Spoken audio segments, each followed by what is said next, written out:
বন্যায় ক্ষতিগ্রস্ত জেলাগুলোতে শিক্ষা সামগ্রী বিতরণ ও ত্রাণ কার্যক্রম সম্পর্কে অবহিত করতে নয়াপল্টনে বিএনপির কেন্দ্রীয় ত্রাণ কমিটির সংবাদ সম্মেলন পরিচালনা করছি। মানুষের ভোটাধিকার ফেরত দিতে বর্তমান সরকারকে বেশি সময় না নেওয়ার আহ্বান জানিয়ে বিএনপির স্থায়ী কমিটির সদস্য ডাক্তার এজেডএম জাহিদ হোসেন বলেন, পালিয়ে যাওয়ার ইতিহাস বিএনপির নেই।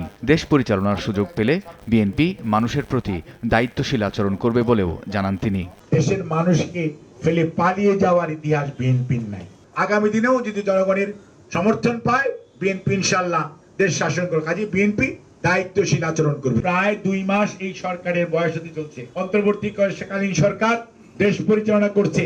তারা তাদের যে কাঙ্ক্ষিত লক্ষ্য অর্থাৎ মানুষের ভোটাধিকার সেইগুলো যাতে যত দ্রুততার সম্ভব রিইনস্টিট হয়। মাঠের অলরাউন্ডার আমি আর ঘরের অলরাউন্ডার টাইলক্স।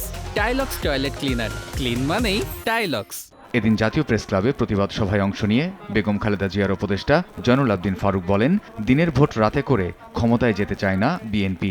তারেক রহমানের মামলা এখনো প্রত্যাহার না হওয়ায় ক্ষোভ জানান এই নেতা। তারেক রহমানের মামলা কেন এখনো প্রত্যাহার হলো না? বাংলাদেশের মানুষ চায় তারেক রহমান দেশে আসুক। তারেক রহমান বলেছে, আমি দিনের ভোট রাতে করে ক্ষমতায় যেতে চাই না। আমি সিল মারা ভোটে বাংলাদেশের প্রধানমন্ত্রী হতে চাই না। ক্ষমা চাওয়া ছাড়া দেশে আর কোনোদিন আওয়ামী লীগ রাজনীতি করতে পারবে না বলেও মন্তব্য করেন বিএনপি নেতারা। আগে ক্ষমা চান, আশা সারেন্ডার করেন। কামরুজ্জামান মামুন, সময় সংবাদ, ঢাকা।